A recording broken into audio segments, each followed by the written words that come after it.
السلام علیکم ورحمۃ اللہ۔ الحمد للہ ان الحمد للہ نحمده ونستعینه ونستغفره ونعوذ باللہ من شرور انفسنا ومن سیئات اعمالنا من يهده الله فلا مضل له ومن يضلل فلا هادي له واشهد ان لا اله الا الله واشهد ان محمدا عبده ورسوله رب اشرح لي صدري ويسر لي امري واحلل عقدة من لساني يفقهوا قولي۔ ہر قسم کی تعریف اور شکر اللہ رب العزت کے لیے لائق اور زیبا ہے، جو ساری کائنات کو وجود بخشنے والا، ہر مخلوق کی حفاظت کرنے والا اور ہر مخلوق کی ہر ضرورتوں کا پورا کرنے والا ایک و تنہا ہے۔ ہر قسم کی تعریف اور شکر اسی کے لیے لائق اور زیبا ہے۔ درود و سلام ہو انبیاء اکرام پر، خصوصاً نبی مکرم رحمت للعالمین امام الانبیاء محمد صلی اللہ علیہ وسلم پر اور آپ کے اصحاب پر۔ معزز سامعین اکرام، آج انشاءاللہ تعالی سورہ مائدہ کی آیت نمبر 38 سے 38 سے کلاس رہے گی۔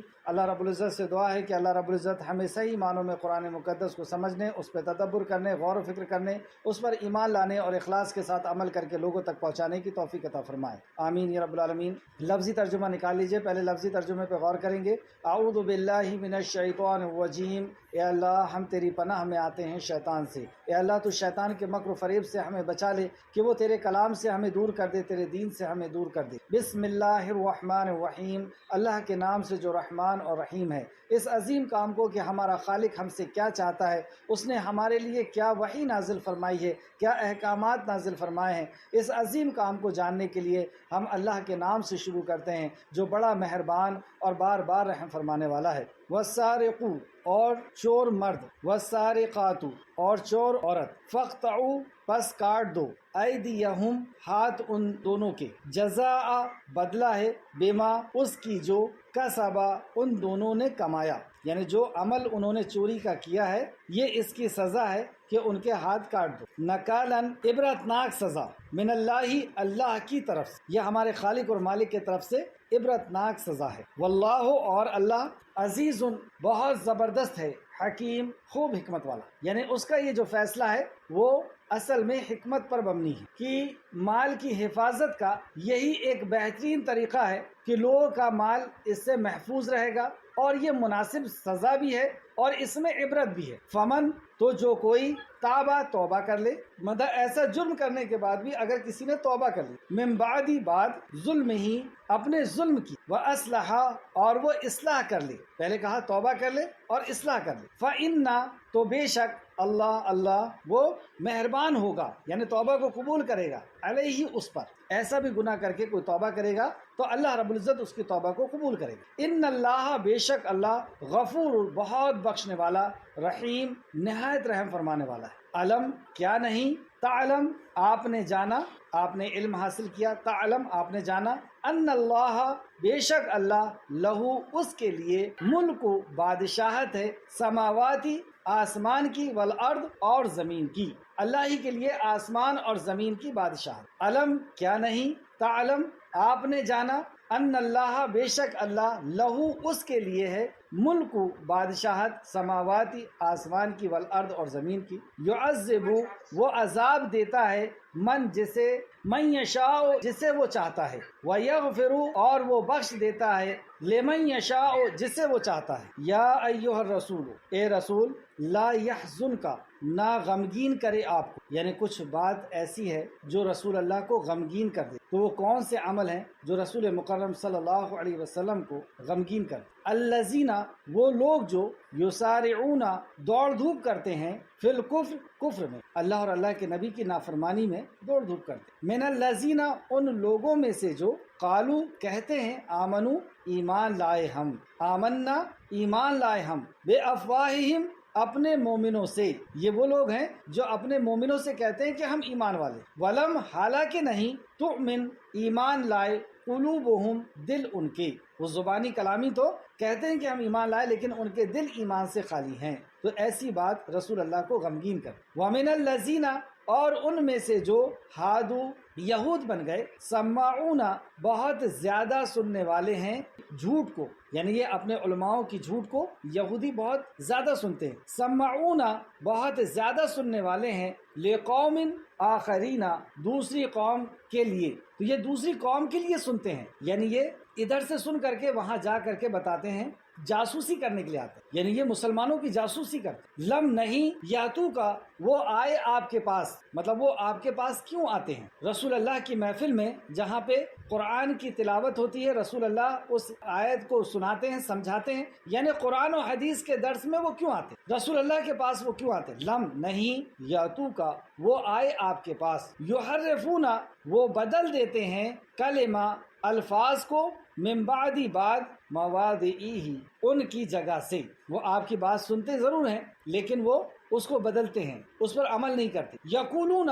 وہ کہتے ہیں، ان اگر یوتی تو، دیے جائے تم، مطلب یہ آپس میں پہلے سے ہی مشورہ کر کے آتے ہیں کہ تم ان کی بات سننے تو جا رہے ہو لیکن ان کی بات اگر تمہارے موافق ہوئی، تمہارے مزاج کے مطابق ہوئی تو اسے لینا، نہیں تو چھوڑ دینا۔ تو اللہ نے فرمایا یقولون، وہ کہتے ہیں، ان اگر اوتی تم، دیے جائے تم، ہاذا یہ، فخذوہ، تو لے لو اسے، اگر وہ دے جو تمہارے موافق ہے تو اسے لے لینا۔ وَإِنْ، اور اگر لم نہ تم دیے جاؤ، فَاحْذَرُوا، پس بچو، اگر اس کے علاوہ دیے جائیں تو بچ جاؤ، مطلب اس کو نہ لو۔ وَمَنْ، اور جو یریدی، ارادہ کرے، اللہ فتنتہ، اس کی آزمائش کا، یعنی یہ ایسا عمل تھا کہ اللہ رب العزت نے ان کی آزمائش کا ارادہ کیا، فلن، تو ہرگز نہیں، تملکا، آپ مالک ہو سکتے، لہو، اس کے لیے، من اللہ، اللہ سے، شیئا، کسی چیز۔ اولئک، یہی لوگ ہیں، الذین، وہ جو، لم نہیں چاہتا اللہ انہیں، ان کے، یطہرا، وہ پاک کرے انہیں، یعنی یہ ایسے خبیث لوگ ہیں کہ اللہ نہیں چاہتا کہ ان کو پاک کرے، ان کے دلوں کو، لہم، ان کے لیے، فی الدنیا، دنیا میں، خزی، رسوائی ہے، عذاب ہے، ولہم، اور ان کے لیے، فی الآخرت، آخرت میں، عذاب، عذاب ہے، عظیم، بہت بڑا۔ تو یہ دنیا میں بھی ان کے لیے خزی، یعنی رسوائی ہے، اور آخرت میں بہت بڑا ان کے لیے عذاب ہوگا، اور اللہ ان کے دلوں کو پاک نہیں کرے گا، اور ان کے لیے آزمائش ہے۔ جرم کیا ہے ان کا، اس کو ہم تفسیر میں سمجھیں گے۔ آیت تفسیر کی طرف، پہلے آیت نمبر 38۔ اس کے پہلے پچھلی کلاس میں ایک آیت گزری تھی کہ اگر کوئی شخص جرم کرتا ہے اور ایسا جرم کرتا ہے، آیت دیکھیں آپ 33 آیت، جو لوگ اللہ اور اس کے رسول سے جنگ کرتے ہیں اور زمین میں فساد کے لیے بھاگ دوڑ کرتے ہیں، زمین میں فساد کے لیے بھاگ دوڑ کرتے ہیں، یعنی خون خرابہ، قتل، غارت گری، ڈکیتی، اس کے لیے وہ زمین میں بھاگ دوڑ کرتے ہیں، ان کی سزا تو صرف یہ ہے کہ انہیں قتل کر دیا جائے یا سولی دے دی جائے، یا ان کے ہاتھ اور پاؤں مختلف جانب سے کاٹ دیے جائیں، ایک طرف کا ہاتھ دوسرا پاؤں، یا انہیں جلا وطن کر دیا جائے، یعنی انہیں اس جگہ سے نکال دیا جائے۔ یہ دنیا میں ان کے لیے ذلت ہے اور آخرت میں ان کے لیے بہت بڑا عذاب ہے، سوائے ان لوگوں کے جو اس سے پہلے کہ تم ان پر قابو پاؤ، یعنی حاکم وقت یا حاکم وقت کے لوگ اس کے اوپر قابو نہیں پا سکے، اگر قابو پا لیں تو ٹھیک ہے، لیکن قابو نہیں پا سکیں اور وہ توبہ کر لیں، جیسے فرمایا سوائے ان لوگوں کے جو اس سے پہلے کہ تم ان پر قابو پاؤ، یعنی حاکم وقت ان کو پکڑ لے یا ان کے آدمی ان کو پکڑ لے، توبہ کر لے، یہ پکڑا جانے کے پہلے توبہ کر لے، پس تم جان لو کہ بے شک اللہ بہت بخشنے والا اور بڑا رحم فرمانے والا۔ سوال یہ ہے کہ کوئی شخص اگر وہ فساد کے لیے دوڑ دھوپ کرتا ہے، اللہ اور اللہ کے نبی سے جنگ کرتا ہے، خون خرابہ، قتل، غارت گری کرتا ہے، ڈکیتی کرتا ہے، اور حاکم وقت کو پتہ چلا اور اس نے اس کو پکڑنے کے لیے پہنچایا لیکن وہ نکل بھاگا، لیکن بعد میں اسے افسوس ہوا کہ یہ کام میں نے غلط کیا، اور وہ توبہ کر لے اور سچی اور خالص توبہ کر لے، اور وہ آ کر کے خود اپنے آپ کو حاکم کے سپرد کر دے کہ میں نے توبہ کر لی اور میں نے اپنے آپ کے گناہ کو قبول کر لیا اور میں اس سے شرمندہ ہوں، میں اپنی اصلاح چاہتا ہوں، تو حاکم وقت اسے سزا دے گا یا نہیں دے گا، یہ سوال۔ تو اس صورت میں حاکم وقت اسے سزا نہیں دے گا، کیونکہ اللہ سبحانہ تعالیٰ نے فرمایا حاکم وقت اسے پکڑ لے، اس کے پہلے ہی وہ توبہ کر لیتا ہے، یعنی وہ آزاد تھا، اس کے اوپر کوئی پریشر اور کوئی زبردستی نہیں تھی، وہ اپنے گناہ پر خود نادم ہو گیا اور گورنمنٹ نے اس کو پکڑا نہیں، لیکن اس نے خود اپنے آپ کو سرنڈر کر دیا کہ میں نے یہ جرم کیا ہے اور میں اللہ رب العزت سے توبہ کرتا ہوں، تو اس شکل میں اس کو سزا نہیں دی جائے گی۔ تفسیر ابن کثیر میں 3 ایسے واقعات بیان کیے گئے ہیں صحابہ اکرام سے کہ ایسے شخصوں نے خون، غارت گری اور فساد کیا لیکن بعد میں انہیں افسوس ہوا اور انہوں نے توبہ کر لی، اور مسجد نبوی میں بیٹھ کر کے جب وہ پکڑائے انہوں نے کہا کہ ہم نے خود توبہ کر لی ہے اور یہاں پر ہم آ چکے، تو ان کو پھر وہاں پر چھوڑ دیا گیا۔ اسی طریقے سے ایک شخص نے فساد کیا اور فساد کرنے کے بعد نکل گیا۔ کچھ وقت کے بعد اس کے سامنے یہ آیت آئی، یعنی کسی مسلمان نے اس آیت کو پڑھا تو سوائے ان لوگوں کے جو اس سے پہلے کہ تم ان پر قابو پاؤ، یعنی گورنمنٹ ان کے اوپر قابو پائے، اسے پکڑ لے، توبہ کر لے، پس تم جان لو کہ بے شک اللہ بہت بخشنے والا اور بڑا رحم فرمانے والا ہے۔ تو اس نے جب یہ آیت سنی تو بڑا خوش ہوئے اور آ کر کے مسجد نبوی میں بیٹھ گئے۔ اور حضرت ابو ہریرہ وہاں پر موجود تھے، ان سے انہوں نے کہا کہ دیکھیے میں نے اس آیت کو پوری آیتیں پڑھی، اور اس وقت کے جو حاکم تھے انہوں نے کہا کہ اسے چھوڑ دیا جائے، اسے سزا نہیں دی جائے۔ یہ آیت پچھلی کلاس میں وضاحت اس کی نہیں ہوئی تھی، اس لیے میں نے اس کو کر دیا۔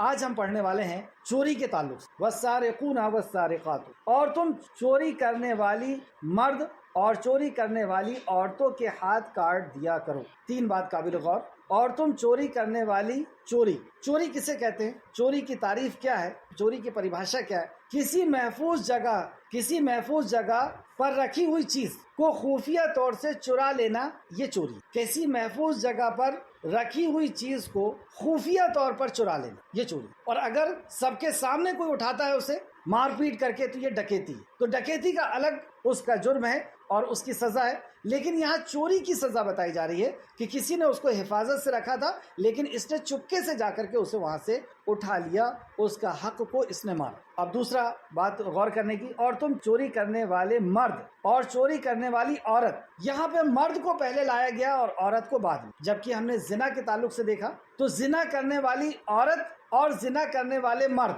اور پھر وہاں پر اس کی حد بتائی گئی۔ تو چوری کا تعلق اصل میں پہلے مرد سے ہوتا ہے، مرد زیادہ اس کام میں آگے ہوتا ہے کیونکہ یہ ہمت کا اور شجاعت کا کام ہوتا ہے، اس وجہ سے یہاں پہ مرد کو پہلے لایا گیا، اور وہاں پر زنا میں عورت کو لایا گیا۔ تو عورت اگر چھوٹ نہ دے تو مجال نہیں ہے کہ کوئی اس کے ساتھ بدکاری کرے۔ یہ حکمت کی بات ہے کہ اللہ رب العزت کس لفظ کو پہلے لاتا ہے۔ اور تم چوری کرنے والے مرد اور چوری کرنے والی عورت کے ہاتھ کاٹ دو، ہاتھ کاٹ دو۔ تو ہاتھ کتنا کاٹا جائے گا؟ کتنی چوری پر کاٹا جائے گا؟ کیا چور اگر پاگل ہے یا بچہ ہے تو بھی اس کے ہاتھ کاٹ دیے جائیں گے؟ باپ اگر بیٹے کے مال میں سے کچھ چیز نکال لیتا ہے یا بیوی اپنے شوہر کے پاکٹ میں سے کچھ نکال لیتی ہے تو بھی اس کے ہاتھ کاٹ دیے جائیں گے؟ یہ سارے سوالوں کے جواب ہم کو ملیں گے وحی خفی میں۔ یہ وحی مطلوع ہے اور وحی غیر مطلوع یعنی حدیث کے ذریعے سے ہمیں پتہ چلے گا کہ اس ہاتھ کو کاٹنا یعنی کون سا ہاتھ کتنی جگہ سے اور کس کے اور کتنی چوری پہ کاٹے جائیں گے، اور اس کے تعلق سے جتنے بھی احکام و مسائل ہیں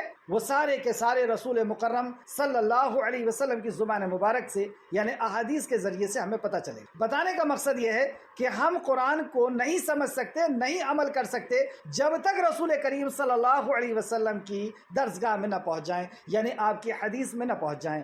آپ نے اس آیت کو کس طرح سے سمجھایا اور صحابہ کرام نے کس طرح سے سمجھا اور اس زمانے میں اس پر کیسے عمل ہوا، وہ تینوں چیز آپ یہاں پر دیکھیں گے انشاءاللہ تعالی۔ آگے اللہ سبحانہ تعالیٰ فرمایا یہ اللہ کے طرف سے اس گناہ کی عبرتناک سزا ہے، اس گناہ کی یعنی یہ گناہ کی سزا ہے، گناہ کا بدلہ ہے۔ اور کیسی سزا ہے؟ عبرتناک سزا ہے۔ جو انہوں نے کیا، جو انہوں نے چوری کی ہے، یہ ان کی عبرتناک سزا ہے۔ اور اللہ غالب ہے، خوب حکمت والا، حکیم ہے، واللہ عزیز حکیم، اللہ غالب ہے اور خوب حکمت۔ تو اس کے اندر کیا حکمت ہے اللہ بہتر جانتا ہے، بے شمار حکمتیں ہیں اس کے اندر جو ہمیں سمجھ میں آتی ہے۔ پہلا یہ کہ یہ انصاف ہے اور یہ سزا ہے، جو اس نے جرم کیا ہے اس جرم کی سزا ہے، یہی انصاف ہے، یہی سزا ہے۔ دوسرا، مال کی حفاظت کا یہی ایک بہترین طریقہ ہے۔ کسی قوم کے اندر اگر بہت زیادہ چوری ہونے لگی ہے تو آپ اس قانون کو نافذ کر کے دیکھیے، چوری ختم ہو جائے گی۔ تیسرا، یہ عبرتناک سزا ہے، یہ ایسی عبرت ہے کہ جب کوئی شخص چوری کرنے جائے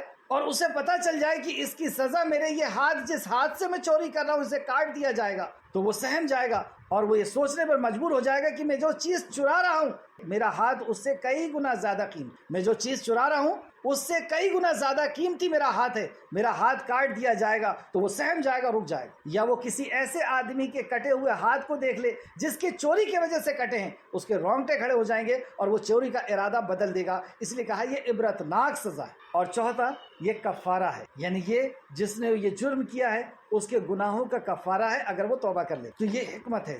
امام بخاری تفسیر ابن کثیر جلد نمبر 2 صفحہ نمبر 337، امام بخاری و مسلم نے حضرت عائشہ رضی اللہ عنہ کی روایت کو بیان کیا ہے کہ رسول اللہ صلی اللہ علیہ وسلم نے فرمایا چور کا ہاتھ 1/4 دینار اور اس سے زیادہ میں کاٹ دیا جائے، جیسے اللہ سبحانہ تعالیٰ نے فرمایا کہ جس نے مرد ہو یا عورت ہے اگر اس نے چوری کی ہے تو اس کے ہاتھ کاٹ دو. تو کتنے ہاتھ کاٹے جائیں گے اور کتنی چوری پہ کاٹے جائیں گے، اس کے لیے ہمیں رسول مکرم صلی اللہ علیہ وسلم کی عدالت میں اور آپ کی درسگاہ میں جانا ہوگا کہ اس آیت کی تفسیر رسول اللہ نے کیسے کی. تو آپ صلی اللہ علیہ وسلم نے فرمایا، بخاری اور مسلم کی حدیث ہے کہ چور کا ہاتھ 1/4 دینار اور اس سے زیادہ میں کاٹ دیے جائیں. بخاری شریف حدیث نمبر 6789. حدیث کا نمبر ایسا ہے کہ ہمیشہ یاد رہے گا، 6789. مسلم شریف حدیث نمبر 1684. دوسری حدیث عائشہ رضی اللہ عنہ سے روایت ہے، رسول اللہ صلی اللہ علیہ وسلم نے فرمایا 1/4 دینار اور اس سے زیادہ پر ہاتھ کاٹے جائیں. یعنی 1/4 دینار سے کم چوری کی گئی ہے، 1/4 دینار سے کم چیز کی اگر چوری کی گئی ہے تو ہاتھ نہیں کاٹا جائے. جیسے کسی نے کاغذ لے کر کے چلا گیا، پین لے کر کے چلا گیا، تو کیا اتنی چھوٹی سی چیز پہ ہاتھ کاٹ دیے جائیں گے؟ تو پتہ چلا کہ اس چوری پہ ہاتھ نہیں کاٹے جائیں گے. مسلم شریف حدیث نمبر 1684. کن پر حد قائم ہوگی؟ چند پوائنٹ کی شکل میں نوٹ کریں. کن پر حد قائم ہوگی؟ نمبر 1، 1/4 دینار کے کم پر حد نہیں ہوگی. اور دینار سونے کا ہوتا ہے، دینار سونے کا ہوتا ہے، تو 1/4 دینار سے کم چیز اگر کسی نے چرائی ہے، اس سے قیمت سے کم قیمت کی چیز اگر کوئی چرائی ہے تو اس پر حد نافذ نہیں ہوگی، یعنی اس کے ہاتھ نہیں کاٹ. دوسرا، چور عاقل اور بالغ ہو، عقل والا ہو اور بالغ ہو، یعنی پاگل یا مجنوں اگر ہے، دیوانہ اگر ہے اور وہ کوئی چیز چرا کے لے جا لیتا ہے تو اس کے ہاتھ نہیں کاٹے جائیں گے، اور بچہ ہے تو اس کے ہاتھ نہیں کاٹے جائیں گے جب تک وہ بالغ نہ ہو جائے. دلیل، نبی کریم صلی اللہ علیہ وسلم نے فرمایا کہ 3 لوگوں پر سے قلم اٹھا لی گئی، یعنی 3 لوگوں کے اوپر دھارائیں نہیں لگتی اسلام کی. پہلا، پاگل جب تک وہ ہوش میں نہ ہو، مطلب پاگل. دوسرا، سویا ہوا شخص، کچھ لوگوں کو نیند میں کچھ کرنے کی یا چلنے کی بیماری ہوتی ہے. اور تیسرا، بچہ. تو بچہ ہمارے ساتھ دکان میں چلا گیا اور چاکلیٹ اٹھا کر کے کھا لیا تو کیا اس کے ہاتھ کاٹ دیے جائیں گے؟ تو اس حدیث سے پتہ چلا کہ اس کے ہاتھ نہیں کاٹے جا سکتے. تو دوسری شرط، چور عاقل ہو اور بالغ ہو. تیسرا، باپ، بیٹا، خاوند، بیوی، ان نے بھی اگر چوری کیے ہیں تو ان کے لیے تعزیرات ہے، یعنی وقت کے قاضی ان کے لیے سزا منتخب کر سکتے ہیں اگر وہ منتخب کرنے کے لائق ہے، ورنہ نہیں. جیسے باپ نے اگر بیٹے کے جیب سے یا اس کے غلے سے کچھ نکال لیا ہے تو کیا ان کے اوپر حد لگائی جائے گی؟ ہرگز نہیں. ایک بیٹے نے رسول مکرم صلی اللہ علیہ وسلم سے شکایت کی کہ میرے والد نے اتنا پیسہ نکال لیا. والد کو طلب کیا گیا. والد بہت غمگین ہو کر کے اور اشعار پڑھتے ہوئے رسول مکرم صلی اللہ علیہ وسلم کی بارگاہ میں حاضر ہوئے. رسول مکرم صلی اللہ علیہ وسلم نے فرمایا، اس لڑکے کو فرمایا کہ تیرا مال بھی اور تو بھی اسی کا ہے، مطلب تو بھی اسی کی ملکیت ہے اور تیرا مال بھی اسی کی ملکیت ہے. اس نے جو کچھ بھی تیرے میں سے لیا ہے وہ اسی کا حق ہے. تو باپ اگر کچھ نکالے تو اس کے اوپر حد نہیں لگ سکتی کیونکہ وہ اسی کی ملکیت ہے، اسی کا دولت ہے. دوسرا، اگر بیٹا اگر نکال لیتا ہے باپ کی جیب میں سے یا اس کے جائیداد میں سے تو اس کے لیے تعزیرات ہے، یعنی اس کے لیے جو قاضی ہے وہ وقت اور مناسبت کو دیکھ کر کے سزا منتخب کر سکتے ہیں اور چاہے تو چھوڑ سکتے ہیں. بیوی نے اگر شوہر کے جیب میں سے نکال لیا ہے تو یہ اس کے نان و نفقے میں ہے. بیوی کو اس نے نکاح کیا ہے ایک ایگریمنٹ کے ساتھ کہ میں اس کا نان و نفقہ قبول کرتا ہوں، اور اگر وہ کنجوسی کرتا ہے اور بیوی کے کھانے کے لیے اور کپڑے کے لیے پیسے نہیں دیتا ہے، بچوں کے کھانے اور پینے کے لیے پیسے نہیں دیتا ہے، تو وہ اس کے مال میں سے چرا کر کے اور اپنے بچوں کے اوپر خرچ کر سکتی ہے، اپنے اوپر خرچ کر سکتی. اسی طریقے سے شوہر نے اگر بیوی کا لیا ہے تو یہ اس کی ایک الگ. اسی طریقے سے مشروکہ، نوکر نے اگر مالک کے پیسے نکال لیے ہیں، یعنی یہ وہ نوکر ہے کہ جو پورا مہینہ نوکری کرا اور مالک اس کا پیسہ نہیں دے رہا. اب اس حالت میں اس نے مالک کے پاس میں سے کچھ چیز نکال لیا اتنی جتنا اس کا حق تھا، تو اس کے کیا ہاتھ کاٹے جائیں گے؟ اس کے لیے بھی قاضی جو ہے وہ وقت کی نزاکت کو اور معاملے کو سمجھ کر کے فیصلہ کرے. مشروب، اگر چرائی ہوئی چیز اگر خود حرام کی چیز ہے یا جس چیز کو اس نے چرایا ہے وہ کھانے اور پینے کی چیز ہے، تو کھانے اور پینے کی چیز کو بھی اگر چرایا تو اس کے اوپر بھی ہاتھ نہیں کاٹے جائیں گے. یعنی یہاں پہ بتانے کا میرا مقصد صرف اور صرف یہ ہے کہ قرآن کی آیتوں کو جب ہم پڑھیں تو اس کے پس منظر یا رسول مکرم صلی اللہ علیہ وسلم نے اس آیت پر کیا فرمایا اور صحابہ نے کیسے عمل کیا، کیا اس کے اوپر حکم تھے، ان ساری چیزوں کا بھی ہمیں پڑھنا ضروری ہے. ظاہری چیز کو دیکھ کر کے ہم فیصلہ نہیں کر سکتے. اس بات کو ہم ہمیشہ یاد رکھیں کہ اللہ فرماتا ہے اطیعوا اللہ واطیعوا الرسول، اللہ کی اطاعت کرو اور اللہ کے رسول کی اطاعت. پھر نہیں کہا. تو دونوں چیز کو ہم جب ساتھ میں لے کر کے چلیں گے، اور ویسے بھی ہم دیکھیں کہ قرآن مقدس اکیلا نہیں آیا، پہلے صاحب قرآن آئے ہیں.